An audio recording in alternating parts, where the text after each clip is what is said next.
Hey, what is going on everyone? This is your tech buddy, my name is Kausar, and today in this video I'll be talking about the OnePlus Nord. In fact, I'll be talking about the top 5 reasons why you should actually avoid the OnePlus Nord. Now don't get me wrong over here, I'm a big fan of OnePlus and I do appreciate the phones that they make. But no smartphone is perfect and OnePlus Nord is no exception. So we'll look at the top 5 reasons why it could be a deal breaker for you. But before we go ahead, if you are new to this channel, subscribe the channel and click on the bell notification to never miss our tech videos.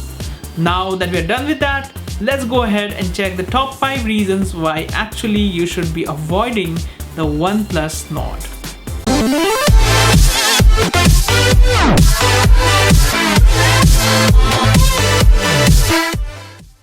The number one reason is the storage.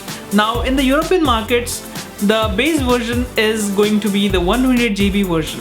But in India, the base version will be the 64GB version. And if you decide to opt for the 64GB version, which comes for a price of around 24,999 rupees, you will be doing a major compromise because there is no expandable storage and 64GB is quite less. So even if you want to download a movie or download some music, after a while, you'll have to think twice. So definitely it becomes a compromise with your storage. And there's a catch over here as well. So if you decide to buy the 64GB version, you'll have to wait till September because the version that's available right now is the 128GB version.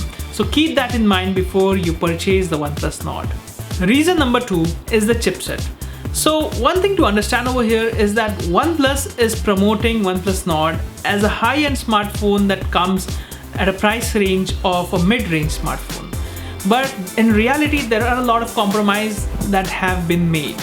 So for example, in the chipset that they have used in the OnePlus Nord is the Qualcomm Snapdragon 765 chipset, which is the lower version of the Qualcomm Snapdragon 865 chipset, which they have actually used in the OnePlus 8.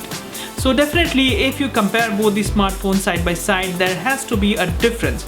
And if you're someone who is actually looking at a very high-end chipset for hardcore gaming or doing multitasking, heavy multitasking, then definitely you will be able to experience the difference in both the chipsets, in the performance of both the chipsets. So for example, if you are someone who is using the OnePlus 7T, I would not recommend you to upgrade to the OnePlus Nord. Number 3 is the display.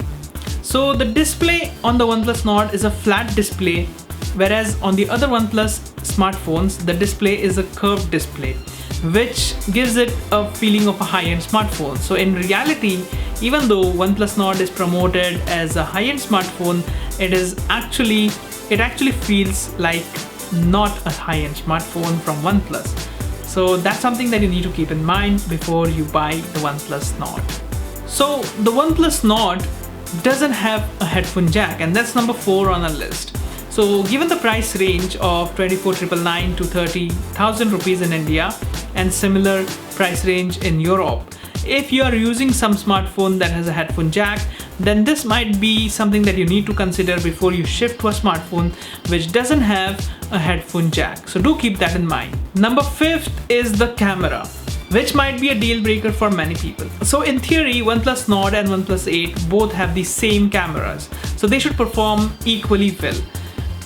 That happens quite well in the daylight, but when used in dark, OnePlus Nord shows some really bad pictures in comparison with the OnePlus 8. And that might be a software issue that might get resolved in future, but as of now, it is not on par with the OnePlus 8.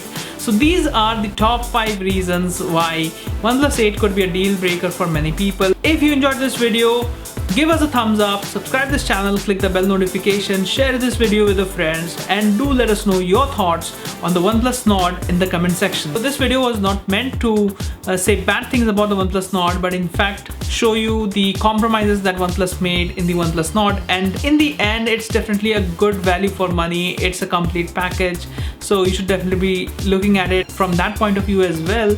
But our main intention in this video was to highlight the compromises that OnePlus has made in the OnePlus Nord. If you enjoyed this video, give us a like, share this video with your friends, and click the subscribe button if you haven't already.